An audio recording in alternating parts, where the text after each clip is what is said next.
dentro do tema que eu gosto muito, que é o ensino técnico, eu fiz a defesa aqui, durante 20 minutos, do sistema S. Não é perfeito, como nenhum de nós é perfeito. Pode ser aperfeiçoado, mas não atacado como estava sendo, pela importância que eu discorri aqui, durante 20 minutos, do Senai, do SESC, enfim, do SESI, de todo o sistema S. Hoje, na mesma linha, eu vou falar da importância dos Institutos Federais de Educação, Ciência e Tecnologia. Um dos alicerces que dão sustentação ao crescimento e ao desenvolvimento econômico e social de um país, da geração de emprego, de renda, do combate à pobreza, do combate à violência, é a educação. A educação é todo no universo do presente e do futuro. É ela que propicia as mínimas condições dos jovens serem seus próprios sujeitos da história. História se faz com educação, com democracia, com cidadania, possibilitando a juventude viver e compreender o mundo e suas diversidades. Quando a educação é ampla, plural e de qualidade, acaba por proporcionar o pleno exercício das potencialidades dos nossos jovens e por difundir os valores humanos que alicerçam toda e qualquer sociedade pacífica. Creio como um apóstolo da vida, que tão somente a educação é capaz de mudar o nosso país, que é capaz de mudar o Brasil, abrindo caminho e esperanças para que os nossos jovens possam viver com dignidade agora e nos tempos futuros. Por isso, a importância de um país estar preparado com educação de qualidade, que, sem dúvida, será decisiva no mercado de trabalho e na garantia dos direitos das pensionistas, dos aposentados, e de todos aqueles que sonham com envelhecimento com qualidade. Senhor presidente, o sistema educacional brasileiro é dividido em níveis, etapas, faces, cursos, modalidades, através da educação básica e da educação superior. Semana passada falei aqui sobre a importância dos cursos de formação. Me referi aqui ao sistema S. Hoje, pretendo abordar a importância dos institutos federais. Eles compõem a rede federal de educação profissional, científica e tecnológica. O projeto de lei que criou os institutos foi aprovado pela Câmara e pelo Senado e sancionado pela Presidência da República em 29 de dezembro de 2008, sendo publicado no Diário Oficial da União em 30 de dezembro de 2008.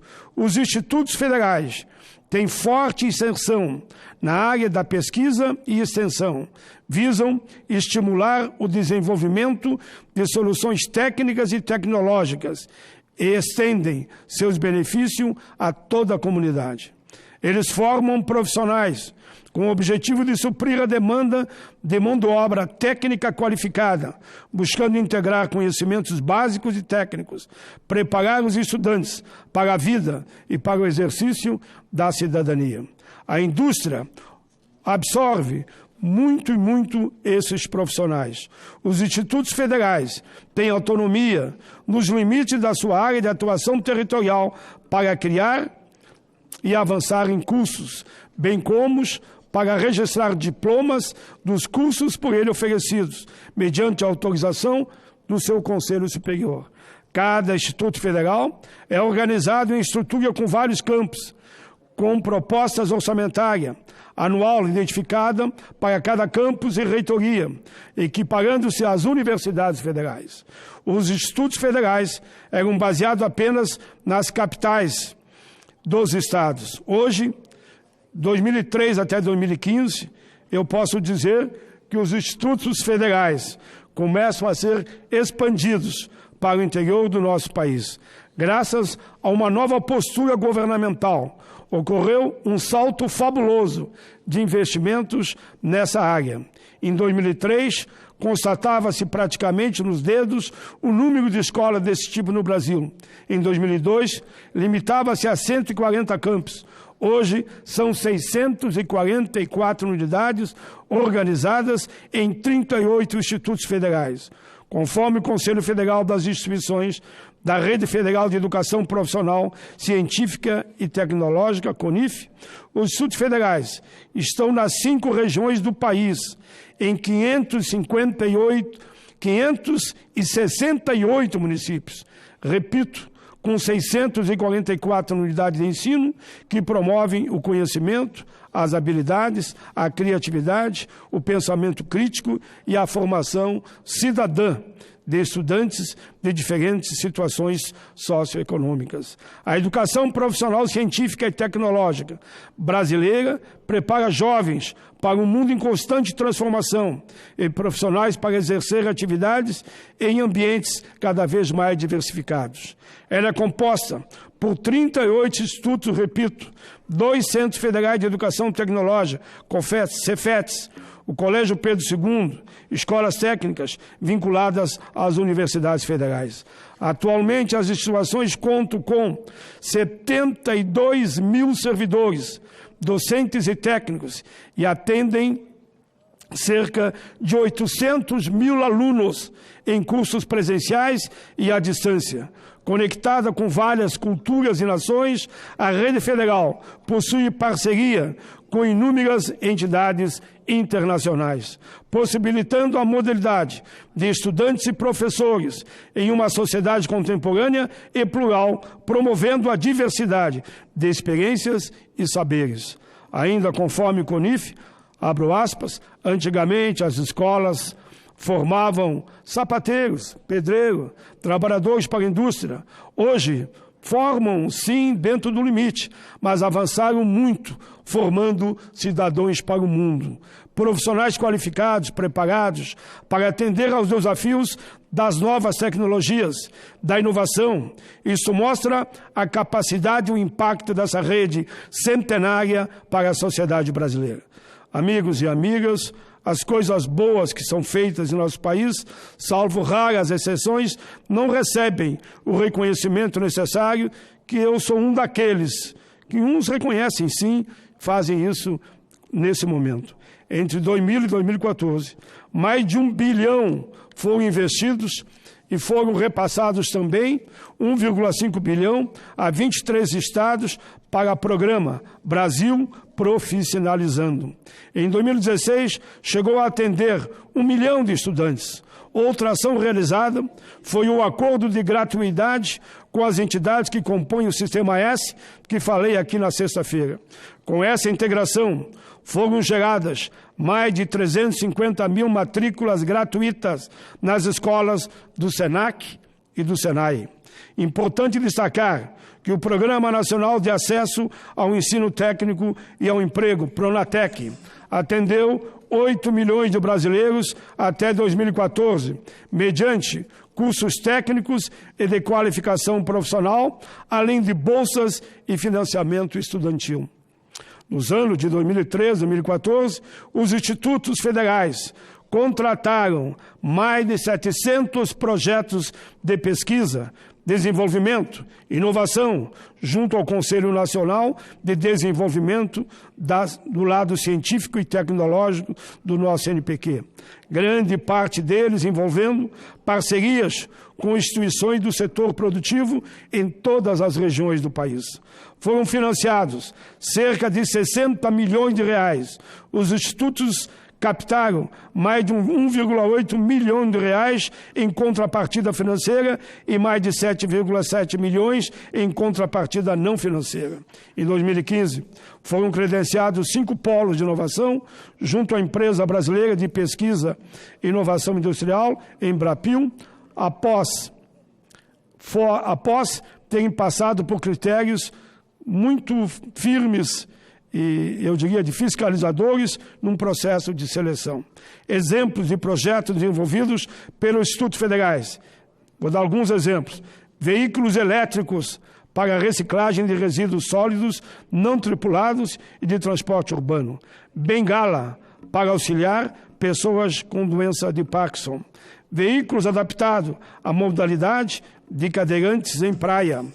Simulador cardíaco, sistema integrado de gestão de água, economia de recursos, sistema de aquisição de dados para sensoriamento de unidades geradoras de energia elétrica. Há muitos outros projetos. E tudo isso é uma realidade que pode mudar a vida de milhões e milhões de pessoas. Senhor presidente, senador Álvaro Dias, a minha experiência com cursos técnicos teve início nos anos 60, quando fiz o curso ainda no Senai, em Caxias do Sul. Logo depois, atuando também no sindicalismo, fui presidente do Sindicato Metalúrgico de Canoas, onde incorporei, nessa luta do diálogo, das negociações, o incentivo aos cursos técnicos das regiões onde eu atuava como sindicalista. Na Constituinte de 1988, levei o debate para as comissões temáticas. À época, dizia eu, se queremos colocar o nosso país nos trilhos do desenvolvimento, não podemos abrir mão do ensino técnico profissionalizante das nossas escolas técnicas. Em 2005, apresentei uma proposta que foi, na época, considerada muito avançada, uma proposta de emenda à Constituição para criar o Fundo de Desenvolvimento da Educação Profissional, o Fundep. A ideia era que o Fundep recebesse 2% da arrecadação dos impostos sobre a renda do Imposto sobre Produtos Industrializados, IPI, além de 3% de arrecadação do Programa de Integração Nacional PIS e do Programa de Formação do Patrimônio do Servidor Público. Investir no ensino técnico e profissionalizante nas escolas técnicas, nos institutos federais, é fazer, sim, uma revolução silenciosa. Muitos podem duvidar, mas pode ter certeza. Essa proposta é que deu margem para sair ali na frente o Pronatec. Temos que ter clareza que não será com corte nesse setor que vamos resolver os problemas no nosso país. É preciso, sim, não achar que é gasto, achar que é investimento. Todo o dinheiro aplicado na educação, seja ensino técnico ou não, é investimento, não é gasto. Bloquear 30% do orçamento dos institutos federais representa a redução de aproximadamente 900 milhões a menos nos recursos previstos para 2019. Lembro que de 37% a 42% da verba de custeio usada para a manutenção de atividades foi comprometida com o anúncio do corte pelo governo federal feito em 30 de abril. No Instituto Federal do Rio Grande do Sul, meu estado, IFRS, o bloqueio foi na ordem de 18,3 milhões dos 61 milhões previstos para esse ano. O reitor Júlio Chandro Reiki diz que, abre aspas, levar a educação federal para as cidades onde a própria Universidade Federal, com seus méritos históricos, não foi, talvez seja o principal mérito dos institutos. Senhor presidente, tudo passa pela educação. A década a partir de 2003, onde o país teve excelentes números de desenvolvimento econômico e social, tiveram aumentos substanciais na educação como um todo, em todos os seus setores. Os investimentos dobraram entre 2008 e 2013.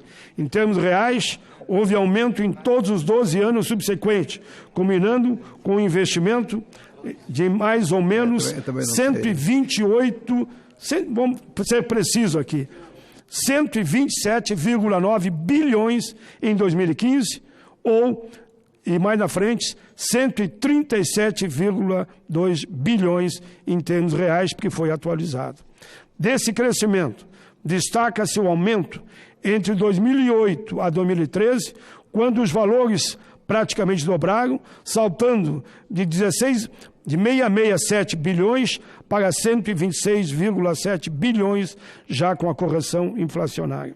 A proporção dos valores destinados à educação em relação ao Produto Interno Bruto, PIB, também aumentou nesse período.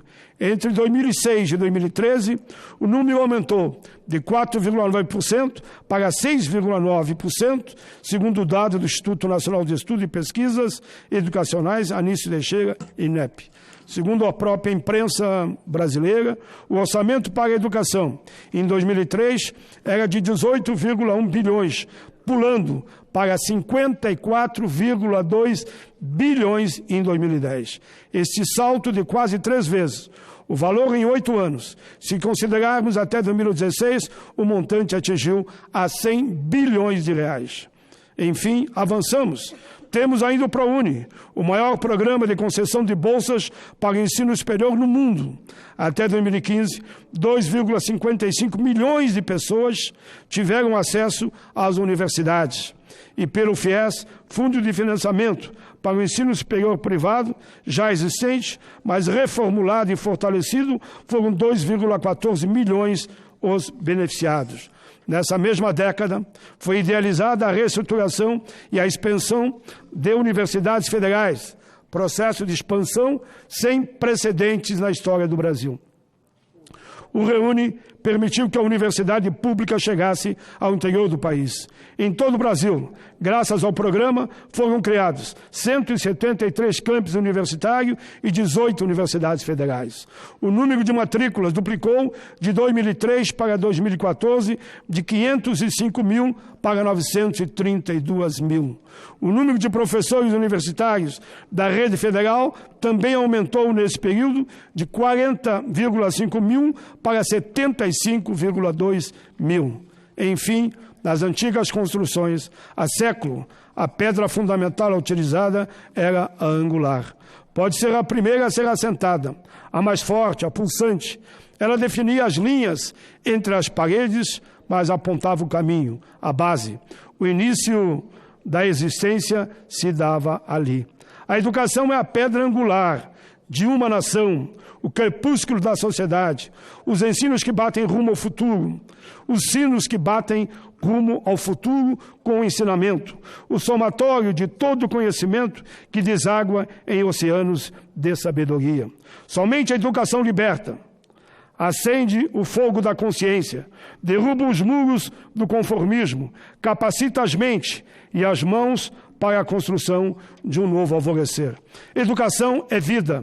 Educação é felicidade, educação é cidadania, educação é liberdade, é o sol da infância que brilha para o mundo. São as crianças com um sorriso nos lábios, os adolescentes, os jovens com suas canções libertárias. Por isso que o povo grita e grita muito forte, lugar de criança é na escola. A responsabilidade é de todos nós. Não importa se é um vereador, se é um trabalhador, uma trabalhadora, ou se é um presidente da República, ou se é um congressista. Não seremos uma nação fazendo discursos de ódio e de violência, discriminando, não aceitando a diferença e aceitando, infelizmente, o trabalho escravo, que é o trabalho infantil. O belo da vida está também no cruzamento das ideias, na convergência e até nas diferenças, para o bem-estar de um todo, do coletivo. O segredo da evolução está justamente no equilíbrio.